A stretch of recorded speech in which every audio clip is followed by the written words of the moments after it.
Nama saya Octavia Siotan dengan NPM 2201060045 dari Prodi Pendidikan Ekonomi Universitas HKBP Indonesia Pematang Siantar.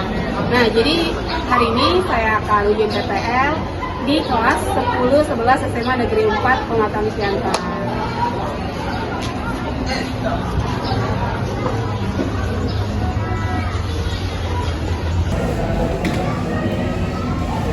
Selamat pagi semua. Oke, kita masih bisa bertemu hari ini. Bersyukur kepada Tuhan karena masih dapat bertemu pada hari ini. Sebelum memulai pelajaran, Miss mau sekarang ada yang bisa bikin doa. Oke, silakan.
Jadi hari ini kita masuk kepada bab baru, kita terkait materi baru yaitu bank sentral.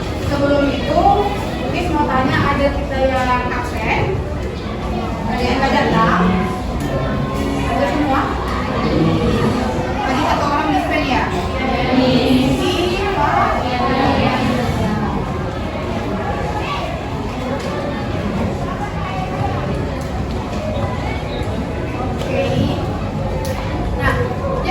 Pada bab 5, materinya itu ialah bank sentral, sistem pembayaran, dan alat pembayaran. Pada materi ini, kita akan membahas sampai kepada 2 pertemuan minggu depan.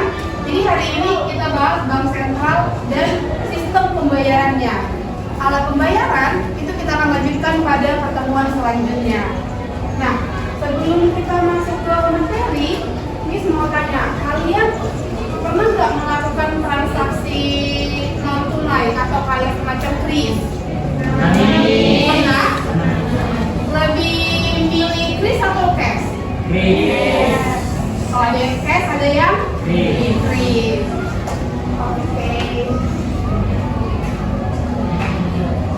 Nah, jadi tujuan pembelajaran pada hari ini misalkan memaparkan dari pengertian bank sentral, kemudian fungsinya, instrumennya, peranannya, jenisnya, dan yang tadi sudah kita singgung alat pembayaran non tunai maupun yang tunai.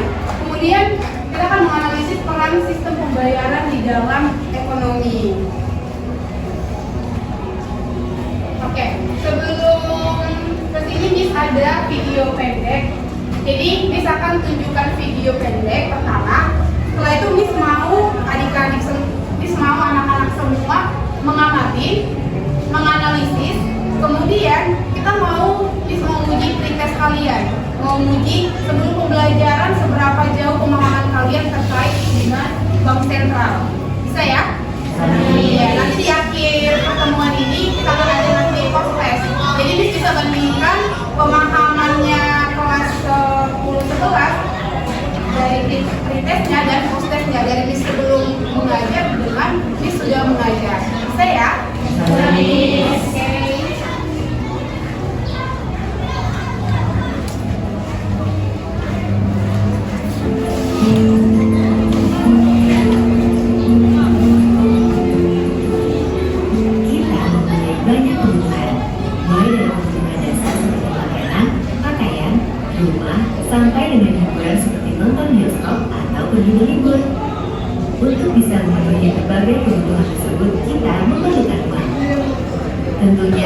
memikirkan supaya uang yang digunakan nilainya bisa stabil. Coba bayangkan apabila uang yang kita gunakan nilainya berubah atau bergejolak.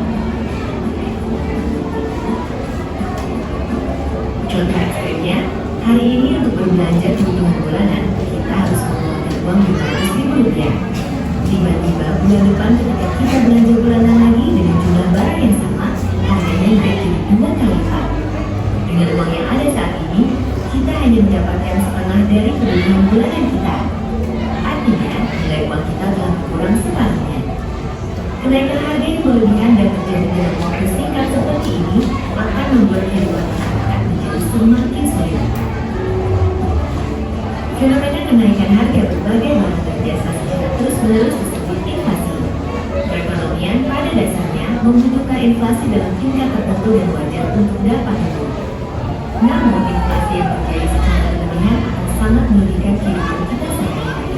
Jadi, memang terbukti sangat penting kan untuk menjaga stabilitas harga atau nilai rupiah kita.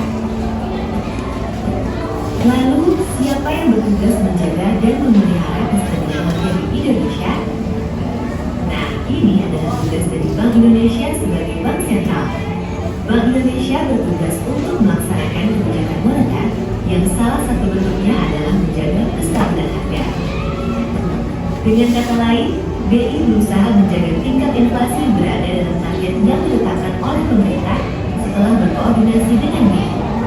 Untuk tahun 2015, 2016, dan 2017, target inflasi masing-masing ditetapkan sebesar 4 plus minus 1%, sedangkan tahun 2018 sebesar 3,5 plus minus 1%.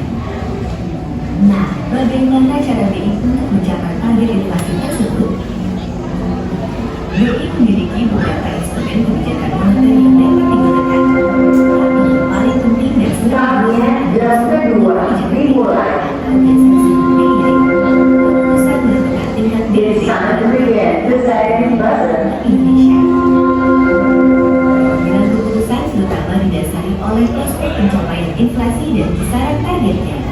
Penentuan tingkat BI rate ini akan mempengaruhi ekonomi dan inflasi di masyarakat.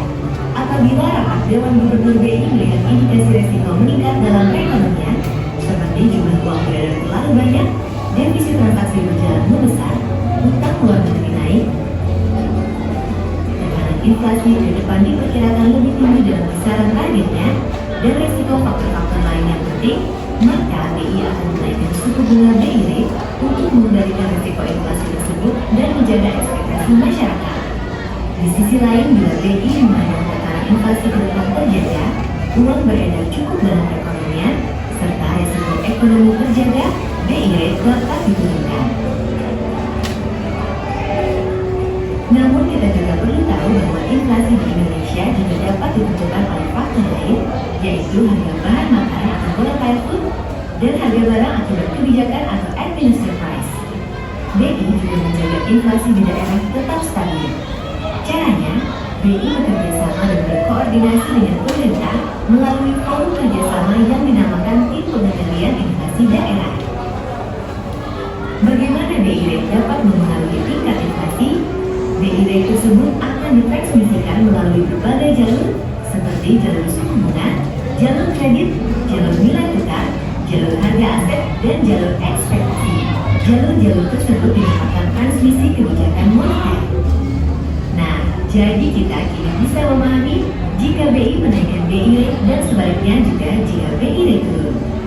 Kebijakan ini semua dilakukan BI untuk menciptakan kestabilan harga dan perekonomian demi kesejahteraan kita semua.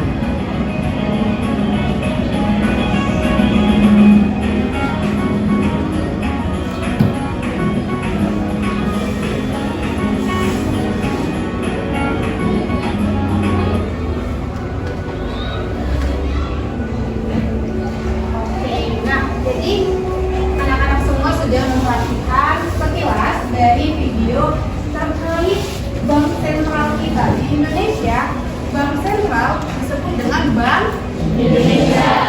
Bank Indonesia. Nah, dari video tadi sudah banyak dipaparkan manfaat dari Bank Indonesia itu sendiri, peranannya, dan sebenarnya Bank Indonesia ini tugasnya ngapain gitu. Jadi, Miss mau coba ditulis di selembar kertas sejauh mana anak-anak tadi memahami terkait video Bank Sentral yang sudah ditayangkan tadi?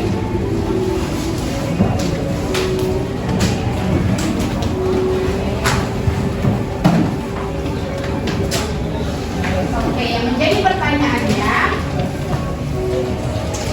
dalam video yang sudah anak-anak amati, fungsi dari Bank Indonesia ini apa dan peranannya di Indonesia itu apa juga?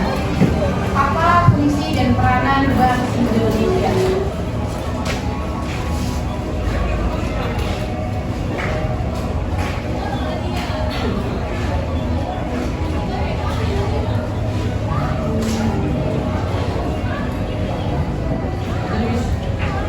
Apa fungsi dan peranan Bank Indonesia? Berdasarkan video yang tadi sudah ditayangkan.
berdasarkan video tadi, ini mau tanya kepada Mutiara. Kira-kira berdasarkan video pengamatan Mutiara tadi, apa nih yang didapat? Apa fungsi dan peran Bank Indonesia itu? Nah, Mutiara.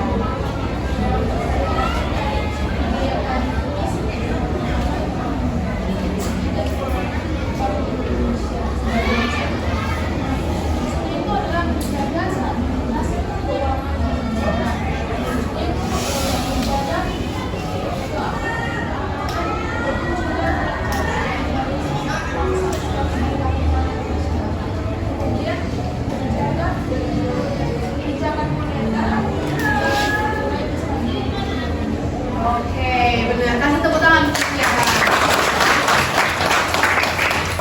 Nah, itu dia. Jadi ada 3 poin berdasarkan video tadi. habisnya.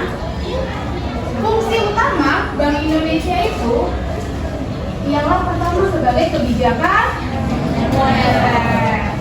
Kemudian yang kedua, sistem pembayaran. Dan yang ketiga, stabilitas sistem keuangan. Iya. Bank Indonesia selaku bank sentral yang dimana bank sentral itu, bank sentral kita apa namanya? Bank Indonesia. Ini merupakan badan. Dia merupakan badan atau tahta tertinggi di atas dari bank-bank konvensional lainnya. Bank sentral atau Bank Indonesia fungsinya tadi ada 3, kebijakan moneter. Jadi yang mengatur terkait uang, sistem uang, atau dari rate-nya suku bunga adalah bank sentral sendiri. Kemudian yang kedua adalah sebagai sistem pembayaran. Ketika anak-anak melakukan pembayaran baik cash, baik tunai maupun non tunai, apalagi berbasis digital, aplikasi-aplikasi yang kalian gunakan itu diawasi, dan yang menjadi penetralnya, yang menjadi pengawas, yang menjadi pengeluar kebijakan adalah bank sentral itu sendiri atau Bank Indonesia. Dan yang ketiga adalah menjaga stabilitas sistem keuangan. Ketika terjadi inflasi, kenaikan, bank sentral yang akan mengeluarkan kebijakan terkait tadi suku bunga. Itu juga ketika terjadi penurunan deflasi. Jadi, kalau misalnya lebih baik inflasi atau deflasi, tidak ada, harus stabil. Ketika inflasi kenaikan, kita selaku masyarakat, kita selaku pihak konsumsi, kita akan membeli barang itu akan mahal. Namun ketika penurunan harga bahkan sampai anjlok, ya pihak produksi seperti petani itu juga akan merugi. Mereka akan berdebat kenapa bisa terjadi harga-harga itu murah, bahkan sangat murah sekali. Nah, oke. Sebelum itu, Is mau kita sedikit-sedikit tahu permainan jika maka. Tahu? Tapi kali ini berbeda. Kemarin jika makanya mungkin kalian saut-sautan. Kali ini kata jikanya dari Miss, kata makanya dari kalian. Oke, pikirkan kata maka di atas bergaul dengan materi tadi. Dapat ya, ada kata-katanya ya. Oke, bisa? Jika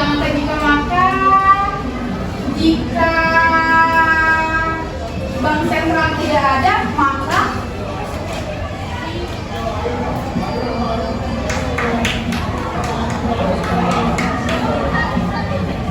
oke. Jika kamu banyak uang, maka saya akan mengatur. Oke. Jika uang kamu hilang, maka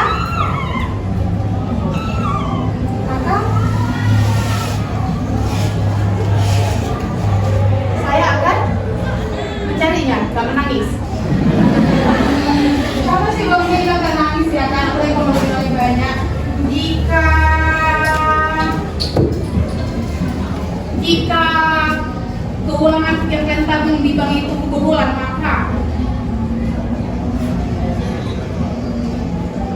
maka si Ica akan marah, ngamuk-ngamuk. Kamu siapa kamu ngamuk-ngamuk? Oh, yang menjaga kayak gitu. Jika inflasi terjadi, maka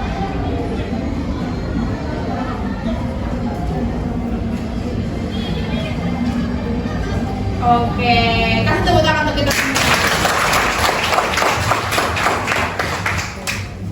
Kita lanjut ya.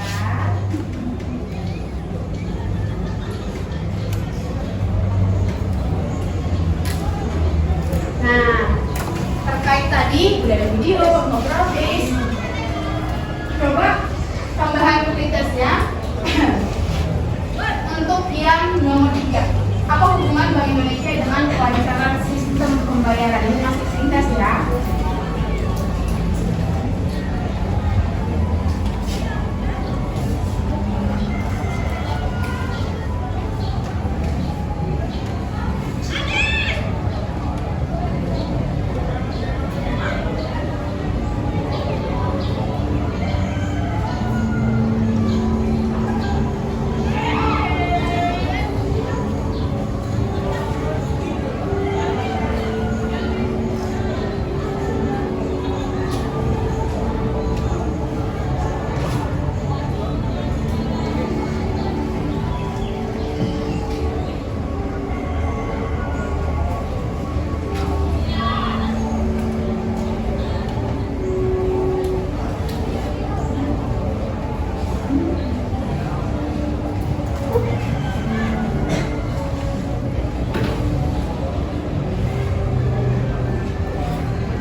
sistem pembayaran.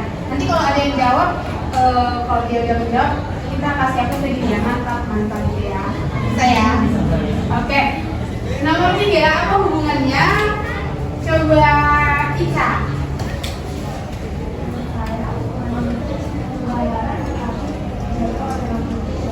Jadi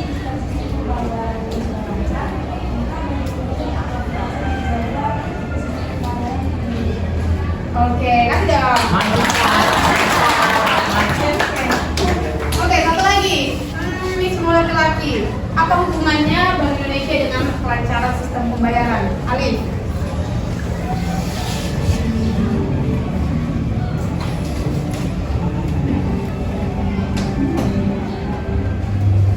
Menurut Alin, ada nggak hubungannya Bank Indonesia ini dengan kelancaran sistem pembayaran ketika aku melakukan pembayaran?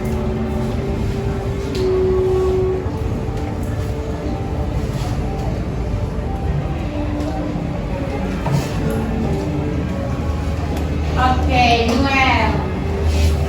Menurut saya ini Bank Indonesia berusaha agar nilai rupiah tetap stabil dan juga Bank Indonesia menjaga keamanan sistem pembayaran konsumen. Oke, kasih dong.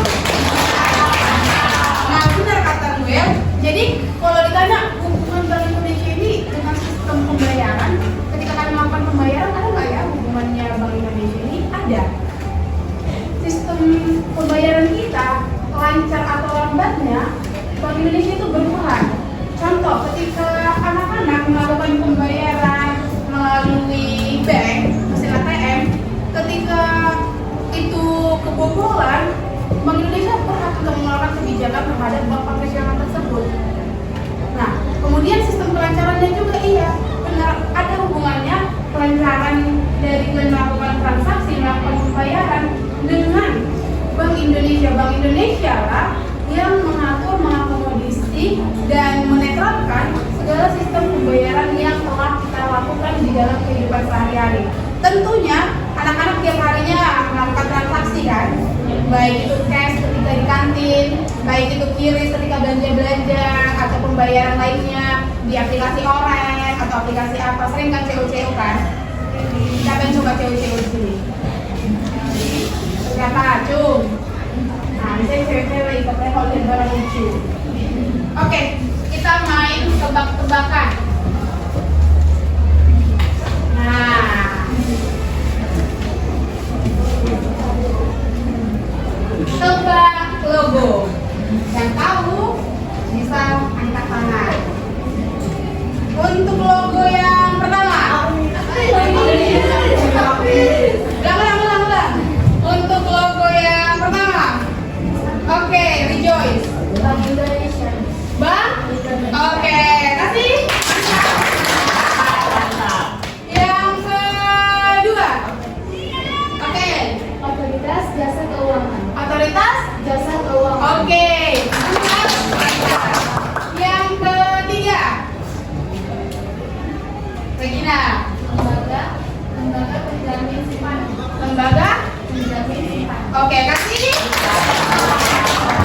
Nah, berdasarkan logo ada Bank Indonesia, ada apa lagi? Otoritas Jasa Keuangan dan Lembaga Penjamin Simpanan. Iya, jadi bayangkan ini Bank Indonesia menjadi badan tertinggi, kemudian ada yang melakukan pengawasan namanya OJK. Setelah itu ada menjadi penjamin ketika kita melakukan simpanan namanya LPS, bukan lembar pengerjaan sekolah ya, tapi lembaga penjamin simpanan. Jadi itu terstruktur. Dan ingatlah, Bank Indonesia selaku bank sentral menjadi badan tertinggi dan ada yang menjadi pengawasnya yaitu Otoritas Jasa Keuangan. Kemudian ketika kita melakukan simpanan ada yang menjamin simpanan kita, lembaga penjamin simpanan. Oke, pandai-pandai kelas 10 selesai. Oke, kita masuk kepada materi. Nah, sebenarnya apa sih bank sentral itu? Sudah kita sanggup pautkan dan sudah mulai kita dapat. Bank sentral adalah lembaga pemerintah yang bertugas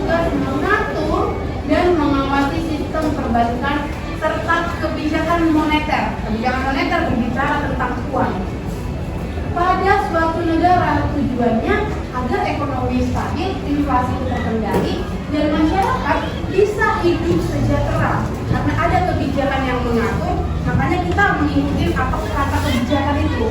Ketika tidak ada kebijakan, ketika tidak ada bank sentral, mungkin kita akan simpang siur dalam melakukan transaksi. Begitu juga bank-bank lainnya, dia akan bebas mengeluarkan kebijakan sewenang-wenangnya atau semena-menanya bahkan.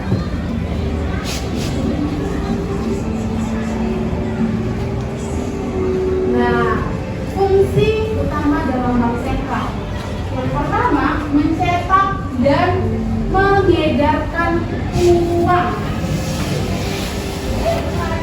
Kemudian yang kedua, mengatur suku bunga.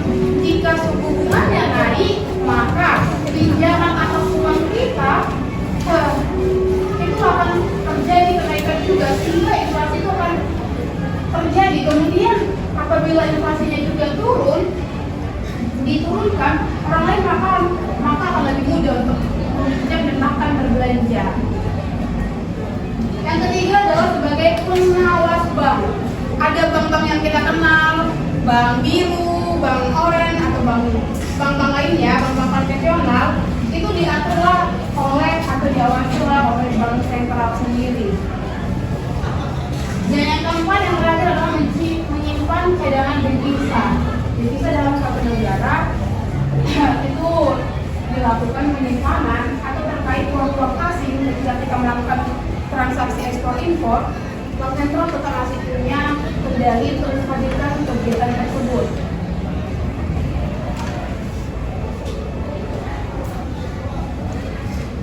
Nah,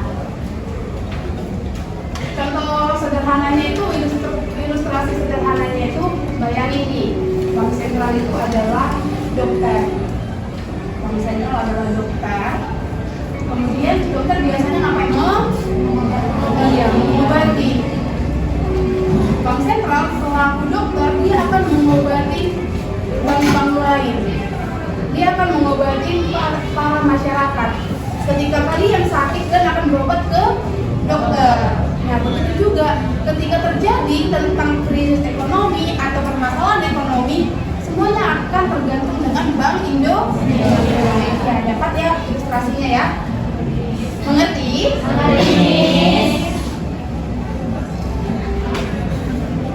Oke. Kita diskusi sederhana, lisan. Mengapa bank sentral itu penting? Nah, dan apabila tidak ada bank sentral, apa yang akan terjadi? Apa yang terjadi jika bank sentral itu tidak ada? Siapa yang mau jawab? Oke, silakan.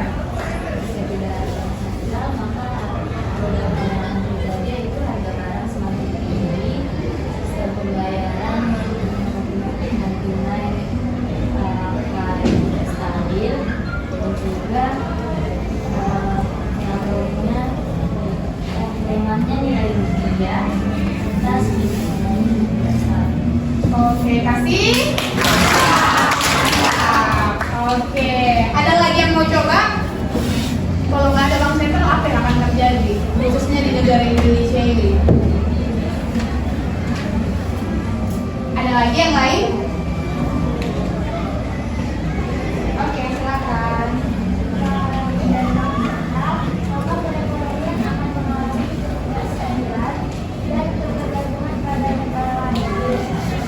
Oke, kasih. Iya, nah, mengapa bank sentral itu penting? Sudah terjawab pada poin-poin sebelumnya dalam fungsi-fungsi bank sentral. Bank sentral penting karena dia selaku mengeluarkan kebijakan, selaku pengendali, selaku moneter, dan mengatur menjaga sistem pembayaran dan menstabilkan pembayaran serta menstabilkan ekonomi suatu negara, khususnya Indonesia. Nah, apa yang terjadi jika tidak ada bank sentral? Yang akan terjadi, uang itu tidak akan terkendali. Nilai uang, suku bunga itu akan simpang siur. Kemudian harga barang itu akan naik karena tidak ada yang mengatur, tidak ada kebijakan, tidak ada yang menstabilkan terkait harga. Semua orang suka-suka yang menaruh harga. Semua mitra, semua bank pasukan yang menaruh suku bunga. Kemudian bank-bank bisa bangkrut. Maksudnya di sini bagaimana? Nah, ketika bank sentral tidak ada, berdirilah bank-bank konvensional ini, suku bunganya itu tidak ada yang menentukan. Kalian pernah melakukan transaksi transfer ada admin? Ada. Nah, ketika tidak ada bank sentral, admin itu tidak menentu, tidak stabil lagi. Biasanya kan pemerataan mau bank apapun ketika dia melakukan misalnya BI Fest, dia akan ada kena admin 2.500. Itu akan sama. Namun setelah itu ada lebih tinggi 6.500. Nah, tidak ada bank sentral, bank-bank lain akan suka-sukanya menaruh suku bunga. Kemudian bank-bank itu bisa mengakibatkan bangkrut. Kenapa? Karena simpang siur kebijakannya, mungkin para konsumennya juga itu tidak terkendali. Paham ya sampai sini ya?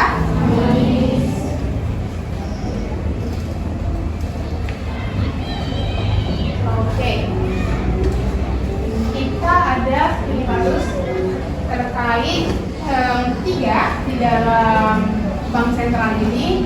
Nah, di sini kalian boleh memilih di antara ketiga itu mau mengambil kasus yang mana. Nah, ini kita kerjasama dengan teman sebangkunya. Teman sebangku kecuali ya, kamu bisa diskusi nanti sama si Mutiara dan Ika. Kamu sendiri yang ada ya di situ. Nah, apa ini bertiga, itu juga bertiga, yang lainnya berdua. Bebas memilih kasus apapun dari antara ketiga itu. Kira-kira ketika terjadi kasus 1, 2, dan 3, peranan bank sentral itu, peranan Bank Indonesia itu dalam ketiga kasus itu apa, dan kira-kira langkah apa yang bisa dilakukan oleh Bank Indonesia sendiri ketika terjadi inflasi, sistem pembayaran digitalnya itu ada laporannya tertunda atau istilahnya dia agak lama. Kemudian yang ketiga, nilai tukar rupiah kita itu dia itu melemah terhadap dolar. Seperti itu. Bisa dipilih mau milih kasus yang mana, diskusi dengan teman sebelumnya, terus tulis analisis kalian.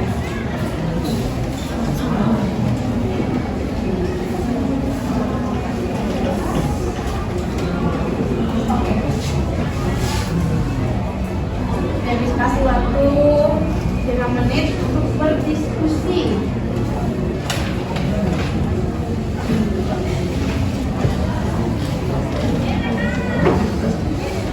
Ini dari kertas yang tadi.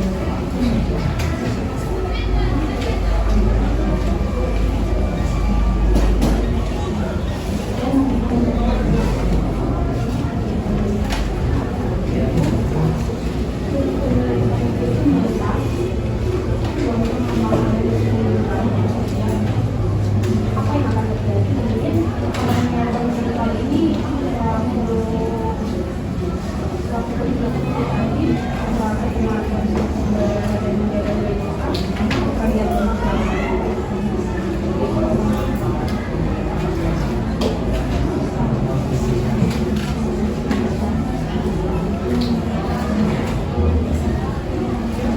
atau ada pertanyaan? Mengerti semua? Oke.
Silakan ke depan dibaca hasil analisis kalian berdua.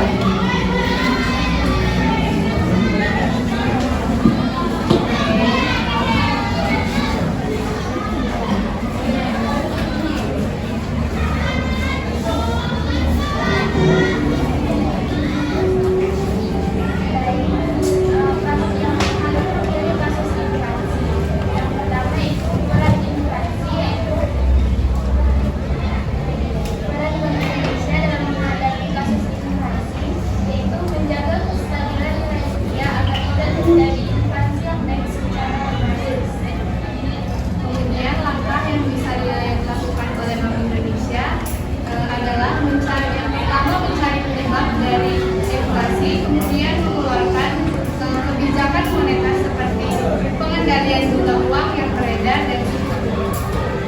Oke, saya mau berdua.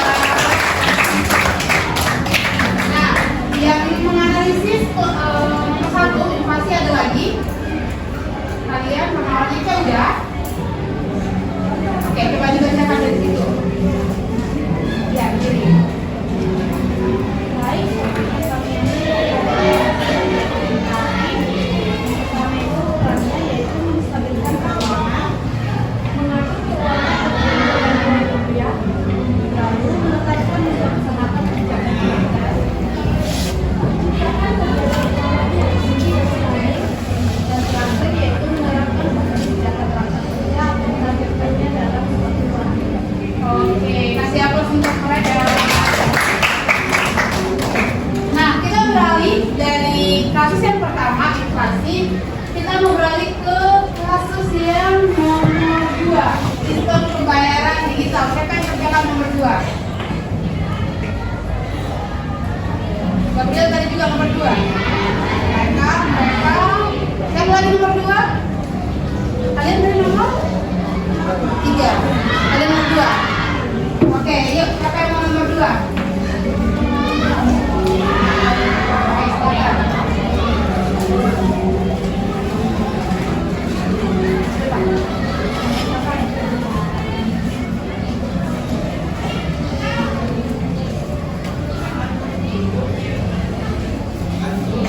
Kasus yang kami ambil adalah kasus kedua, yaitu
kualitas koneksi mereka untuk meminimalisir penggunaan jaringan. Dan seperti apa, mereka akan mengendalikan dana yang sudah dipotong oleh pemerintah. Saatnya belajar dimulai. Nah, mereka It's sudah time to begin the third lesson. kedua. Kita beralih ke kasus yang ketiga, ketika nilai tukar rupiah itu melemah, apalagi terhadap dolar. Siapa yang kasus ketiga? Oke, yang mau maju duluan? Oke, kalian dulu. Ini orang ini ya, Indonesia.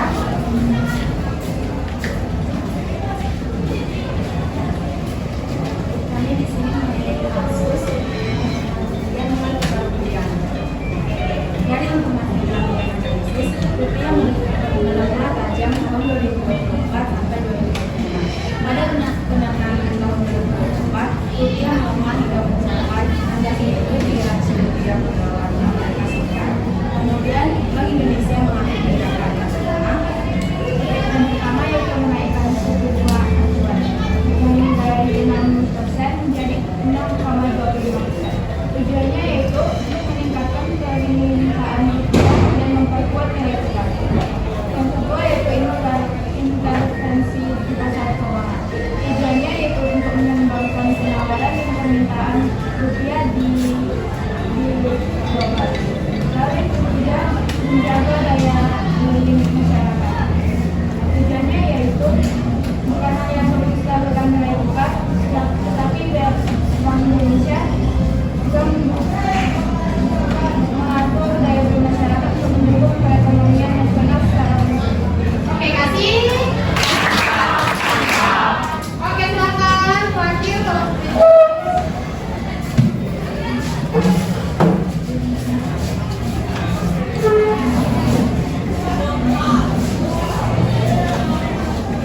Jadi kami mengambil yang kasus ketiga, yaitu nilai tukar rupiah melemah terhadap dolar akibat gejolak ekonomi global. Kebijakan apa yang mungkin menjadi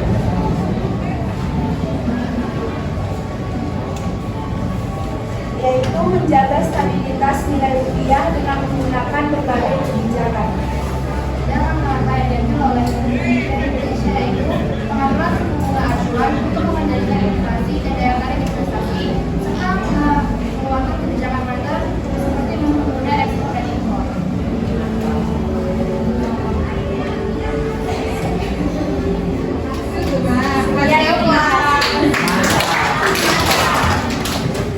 Nah, kita sudah mengkaji ada 3 kasus yang terjadi dan sudah kalian dengarkan dari paparan teman-teman kalian.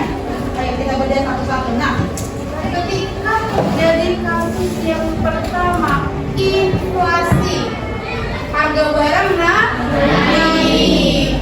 Bayangin nih, Indonesia di mana-mana serba mahal. Dan mau belanja juga mahal. Berarti orang akan mempertimbangkan mengurangi permintaannya. Nah, menurut kelompok tadi pertama yang mereka dan tadi juga ketika terjadi harga-harga meningkat, kita selaku konsumen juga akan berpikir kita akan mengurangi yang namanya permintaan seperti bapak sebelumnya permintaan dan penawaran. Nah, peran Bank Sentral, peran Bank Indonesia di sini ketika terjadi inflasi, apa ya peran mereka? Bank Indonesia itu akan mengeluarkan kebijakan terkait harga-harga barang.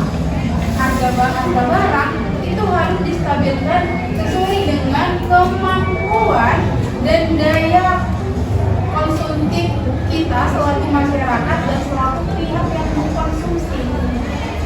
Bank Indonesia akan mengeluarkan kebijakan moneter terkait uang, akan mengeluarkan kebijakan terkait harga-harga barang itu harus ditentukan sekian persen untuk ini, sekian persen untuk ini, dan tidak boleh itu semena-menanya menentukan harga. Adalah bank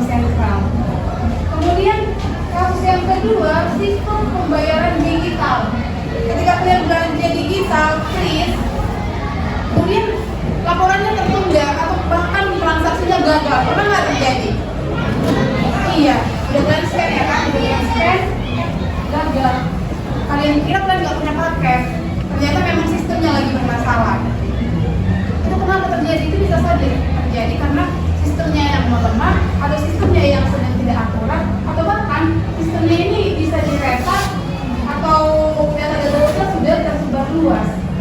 Kemudian Bank Sentral Bank Indonesia di sini mengeluarkan juga kebijakan atau Bank Sentral selaku pengendali, selaku menjaga sistem pembayaran itu akan memperbaiki sistematikanya, baik itu mesin, baik itu dari bank yang kita gunakan untuk pembayaran, bank-bank konvensional lainnya, semua akan dikeluarkan dari revenue juga, dari ketentuan dalam penggunaan aplikasi, penggunaan kursi itu sendiri. Itulah fungsi dari bank sentral. Dan yang ketiga, nilai tukar rupiah melemah terhadap dolar. Nah, pernah dengar berita uang rupiah itu sudah makin melemah, sedangkan dolar itu selalu naik. Contohnya, 100.000 dianggap 16 dolar. Nah, sekarang kebijakan sekarang yang mungkin akan terrealisasi atau memang dalam waktu dekat ini akan terjadi, pernah nggak dengar berita bahwasanya uang itu akan dihilangkan ribuannya. Contoh, uang 1.000 menjadi Rp1. Pernah dengar? Jadi kalau uang 100 jadi Rp1, nggak ada lagi ribuannya. Nah, itu salah satu kebijakan juga yang dikeluarkan untuk mengatasi dan supaya uang kita, nilai mata uang kita, rupiah kita ini bisa meningkat di kalangan global, bisa melakukan transaksi-transaksi terhadap luar negeri, dan bahkan kita bisa menandingin luar negeri. Nilai kita tidak melemah lagi terhadap dolar. Karena sekarang kan pembayaran yang diakui itu kan internasional dolar. Nah, harapan pemerintah, harapan Bank Sentral ketika kebijakan ini terrealisasi, harapannya nilai rupiah itu akan naik. Apanya rate itu akan naik, nilainya akan naik, sukunya akan naik. Jadi ketika melakukan transaksi ekspor impor pun kita tidak melemah, kita tidak menurun dibanding negara-negara lain. Nah, jadi paham kan betapa pentingnya Bank Sentral ini di Indonesia? Bank Indonesia ini paham? Iya. Nah, itu terkait Bank Sentral. Sampai sini ada pertanyaan untuk Bank Sentral sendiri? Jelas? Oke, kita bisa lanjut ke poin yang kedua, sistem pembayaran. Nah, hal ini lebih kompleks dan akan lebih sering kita jumpai karena namanya pembayaran. Apa itu sistem pembayaran? Sistem pembayaran adalah mekanisme atau jaringan yang memungkinkan transfer uang dari satu orang ke orang lain dengan aman, cepat, efisien, yang dimana itu sebagai sistem transportasi. Bayangin, uang ini kita gunakan untuk bertransaksi. Uang ini adalah proses atau transfer uang atau bahkan transaksi dari satu orang ke orang lain. Ini adalah sebagai bukti pembayaran kita, baik secara cash dan non tunai, baik transfer, debit atau lain sebagainya. Nah, di sini kita melakukan pembayaran. Bayangkan pembayaran ini adalah sistem transportasi. Kalian kalau dari rumah ke sini naik transport kan, atau bawa kereta atau diantar, ada perantaranya kan? Begitu juga dengan sistem pembayaran. Ada sistem yang mengatur terkait ketika kita melakukan transaksi. Nah, jenis-jenisnya bisa kita baca sama-sama. Jenis-jenis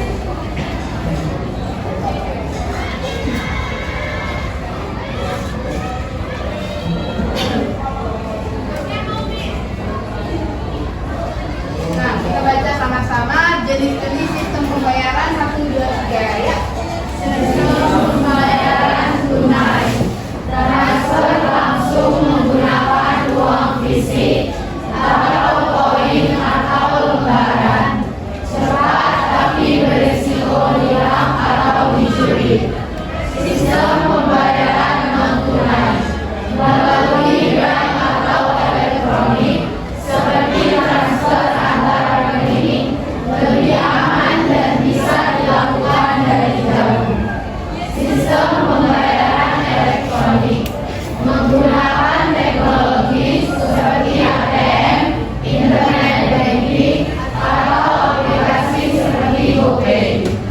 Ya. Nah, yang bagian ketiga itu sama ya, non tunai ya. Jadi sistem pembayaran pada umumnya dibedakan dua, tunai dan non tunai.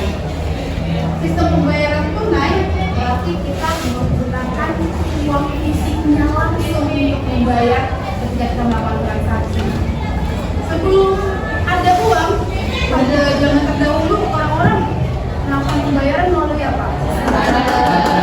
Sistem barter. Jadi sebelum ada uang fisik ini, ada sejarahnya juga, ada prosesnya dari barter, kita tukar-tukar barang.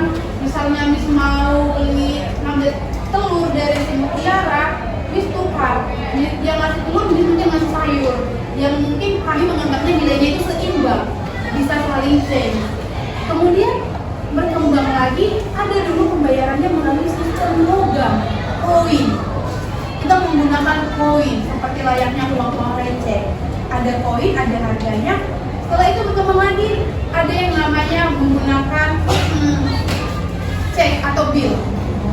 Seperti kertas-kertas pernah ya, tahu ya? Nah, dan hingga akhirnya adalah wujud uang fisik ini. Kita tahu ini mempunyai nilai. Ini harganya berapa? 20.000. Jadi suka 20.000 atau yang merah?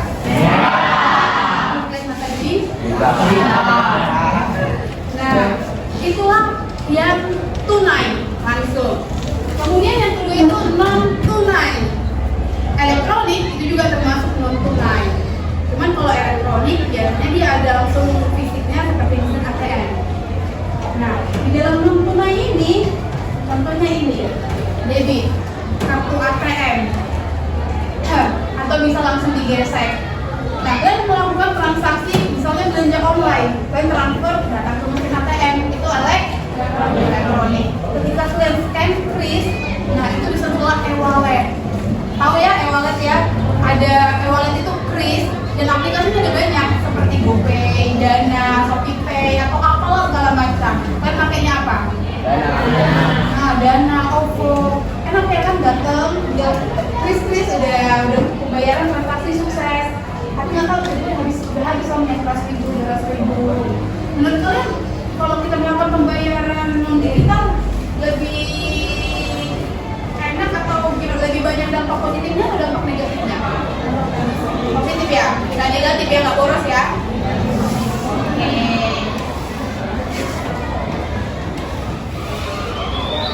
Pentingnya sistem pembayaran ya, tentu sangat penting sistem pembayaran. Tanpa sistem pembayaran kita nggak bisa membayar melakukan transaksi. Pertama, memudahkan transaksi kita sehari-hari, baik kita mau belanja, mengkonsumsi barang, atau membayar tagihan-tagihan di dalam rumah tangga.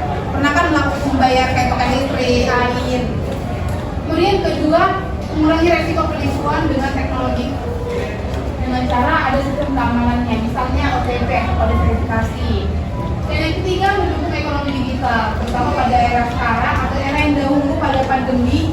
Itu sistem digital itu sangat mendukung pada era pandemi COVID-19 karena kita nggak bisa keluar, jadi memang mau nggak mau kita melakukan pembayaran dengan digital.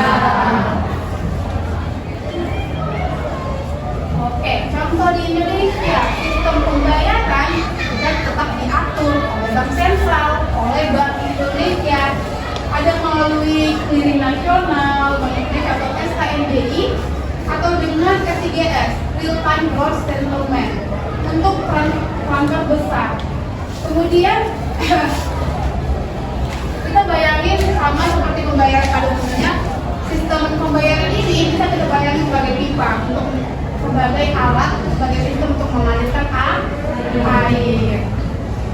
Nah, ada yang katanya pertama itu RTGS, kemudian BIS, dan yang ketiga ada namanya SKNBI.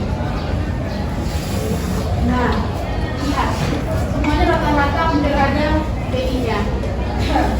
Ini RTGS atau Real Time Gross Settlement itu dia sistem pembayaran atau transfer, tapi dia nominalnya cukup besar. Adminnya juga pasti akan lebih besar. Yang kedua, itu ada namanya BI Fast. Sering kita jumpai ya dari kehidupan kita sehari-hari, melakukan transfer dari Brimo, dari Livin, atau dari aplikasi apapun, ada namanya pemilihan BI Fast.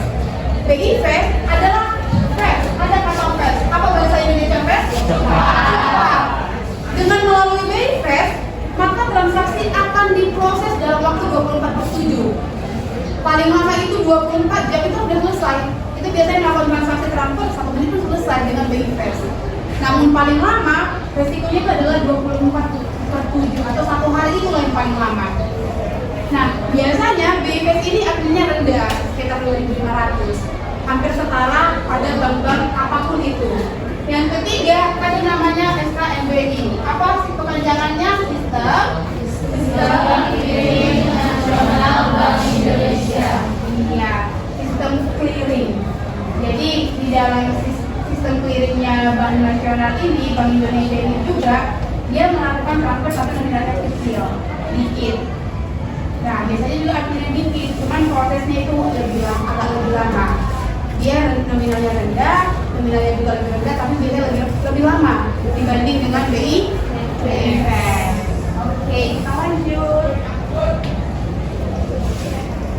Jadi tadi instrumen pembayaran, tunai, pembayaran elektronik, dan bahkan selain itu ada yang baru, instrumen baru, yaitu mari kita baca 1, 2, 3. Pembayaran instan,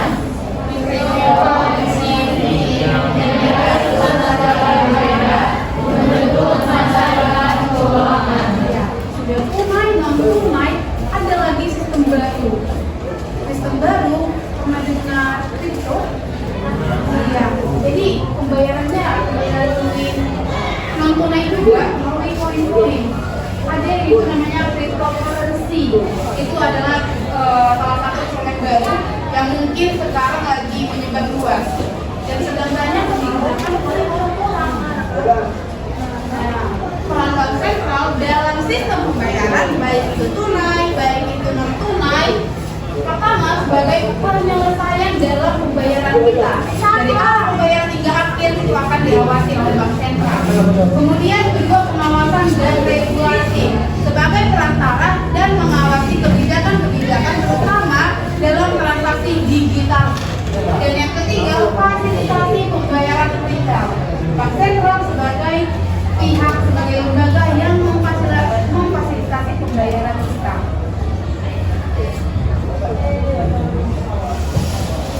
Oke, nah sejauh pemaparan terkait sistem pembayaran, kita diskusi lagi.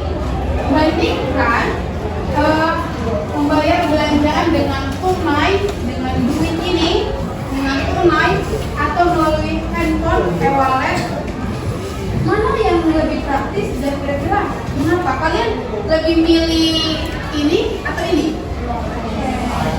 Cash atau non cash? Cash ya, karena masih anak sekolah lebih sering dikasih uang jajan ya. Jadi kalau disuruh milih, kalian milih cash. Dan kenapa? Yang lebih praktis sebenarnya mana? Cash atau debit atau bahkan QRIS? Yang lebih praktis? QRIS. Oke, siapa yang mau? Satu orang ngasih argumennya. Kira-kira disuruh milih, dan milih apa? Tapi yang lebih praktis sebenarnya yang mana? Dan kenapa gitu loh? Mengapa? Ayo, siapa yang bisa? Oke, Noel. Dari e-wallet, karena dari e-wallet itu lebih gampang pembayarannya. Selain itu, sistem keamanan e-wallet juga terjamin dinaungi oleh BI dan juga OJK. Lalu di e-wallet juga ada histori pembayaran, jadi kita tahu berapa uang itu. Iya, tapi kalau disuruh milih, Noel lebih milih cash atau wallet? Wallet, karena lebih praktis. Oke, ada yang lain? Ada yang milih cash, kenapa? Oke, Gabriel. Milih apa dulu? Tunai ya, cash. Karena di semua toko itu kayak bisa bayar kredit kayak harus wajib cash gitu. dari Miss. Tadi mana? Praktis. Gak praktis. Cuma lebih terbiasa. Apalagi orang sekarang udah gitu lebih terbiasa dengan tunai lagi daripada yang praktis. Orang tua ya lagi sering tunai ya. Oke, ada lagi yang mau tambahkan? Nah, kita udah dengar dua argumen. Ada yang lebih memilih e-wallet atau ini digital, ada yang memilih cash. Dua-duanya tergantung kebutuhan kita mana yang lebih gampang. Seperti kata Noel, sekarang mayoritas kita kalangan muda, masih muda ya, kita kalangan muda biasanya lebih suka menggunakan e-wallet. Please, kalau disuruh milih, kalian lebih milih ketinggalan dompet atau ketinggalan HP? Ketinggalan? Ketinggalan dompet, bener.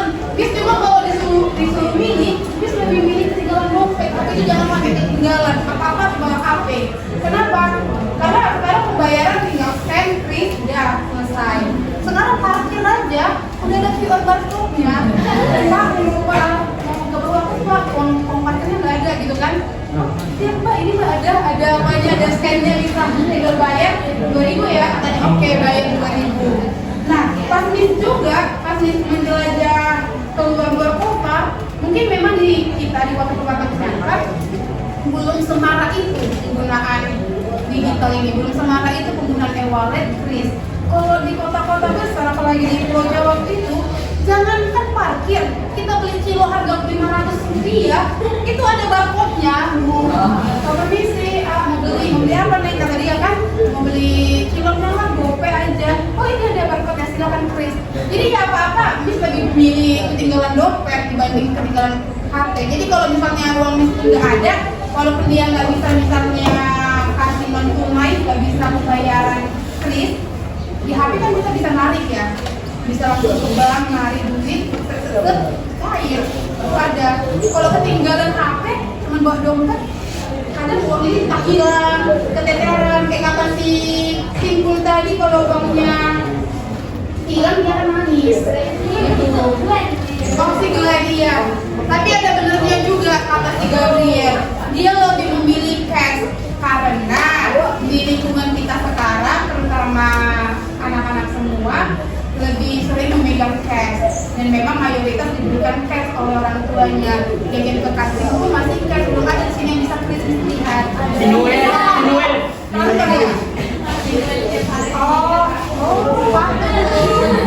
Iya, apalagi kalangan orang tua terkadang masih kurang mahir menggunakan digital, belum paham terkait pembayaran digital, jadi lebih suka megangnya cash. Jadi tergantung kebutuhan kita ya.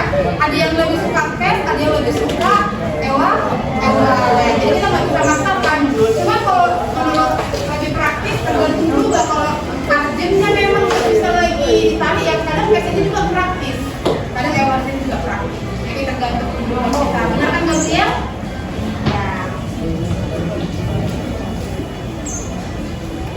Oke, nah demikian materi pemaparan dari ini. Tadi ini sudah bilang akan ada post test. Tadi kan sudah ada pretest ya, ada post test sebanyak 5. Tapi sebelum itu kita masih ada satu video lagi, video penutup tentang ada di video tentang pembayaran. Jadi nanti bisa dijawab juga kelima soal itu dari video ini.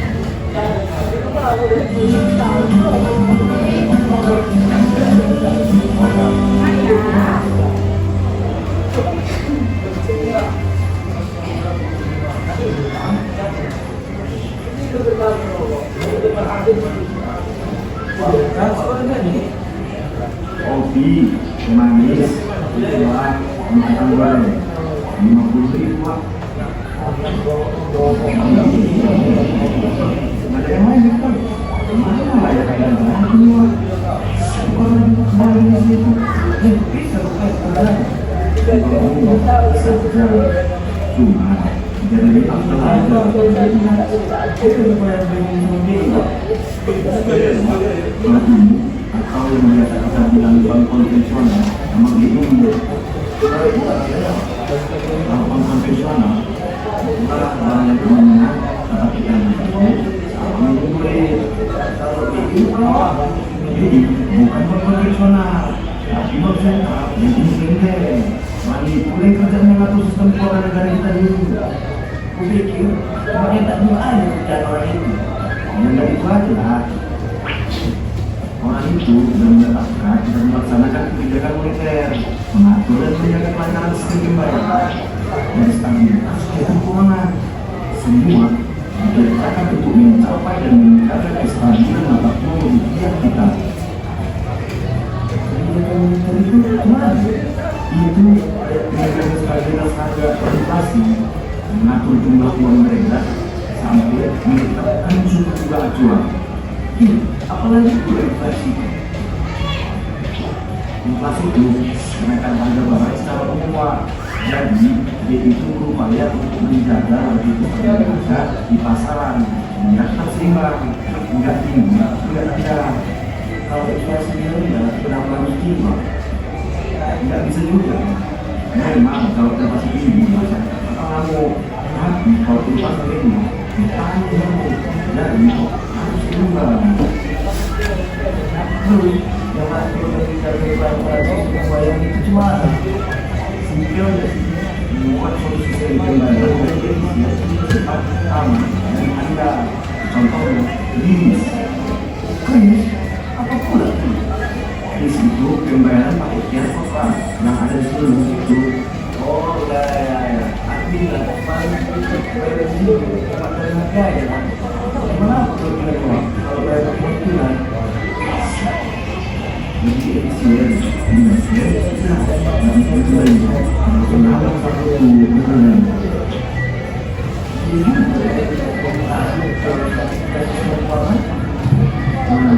Jadi sama di sini. Menjadi semua keuangan, menjadi dan orang-orang yang ini masih sampai makannya. Misalnya dengan berkumpul dan berkumpul, itu dilakukan supaya kita semua gampang berbicara dan berkumpul. Tapi yang paling penting adalah supaya moneter tahun 1985 itu supaya kita di taman-taman apa aja. Nah, juga teman-teman itu dalam menjadi stabilitas keuangan. Misalkan kita punya uang misalnya, lupa kita belajar jalan macam-macam. Soalnya kalau kita ini, kita bangkrut. Nah, menambah ini bisa kita keuangan yang tidak terkait dengan kita keuangan kita.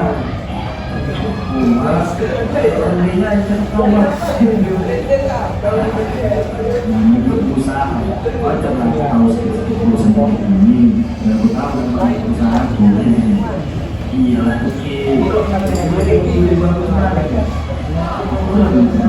lalu bisnis saya cuma ada dua kocek aja caranya dulu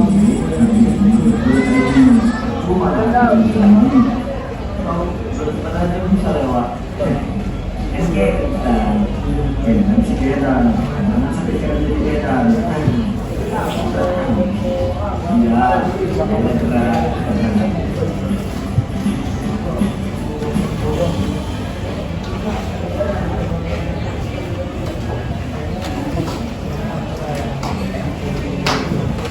Oke, nah itulah tadi video dari terkait sistem pembayaran. Jadi dalam video itu tadi kasusnya kenapa uangnya?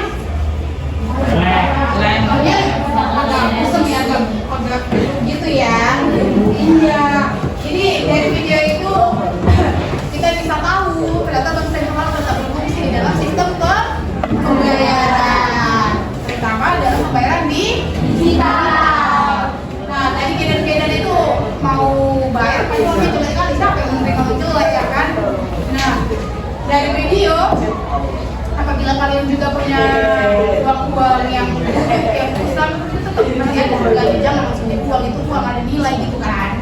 Jadi bisa kunjungi tadi situsnya Bank Indonesia. Kalau mau datang silahkan datang ke Bank Indonesia. Pernah berkunjung ke Bank Indonesia? Belum? Tapi tahu di mana Bank Indonesia? Tahu nih. Ya, lihat kan di mana ya? Gapura itu ada Bank Indonesia. kalau mau minta duit, memberikan uang bisa ke kakak, apalagi mau uang baru gitu kan. Oke, nah itu materi kita sedikit ada soal 5. Masih ada waktu kita, Miss kasih waktu 10 menit untuk mengerjakan ini sebagai proses kalian. Sambung aja di proses yang tadi. Kan masih ada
demikian pertemuan hari ini terkait bab 5 bank sentral dan sistem pembayaran.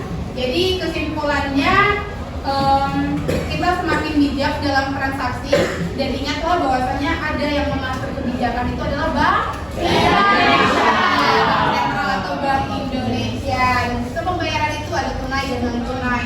Sebagai pelaku kita masih anak sekolah, bijak-bijaklah dalam melakukan transaksi, pilih-pilihlah dan jangan gampang-gampang membuka situs-situs gitu. Takutnya terjadi pembobolan data atau bocornya data-data kalian dan kehilangan uang ujungnya kan Oke, demikian pertemuan hari ini. Minggu depan kita bertemu kembali untuk materi menjadi alat pembayaran. Terima kasih, sampai jumpa kembali.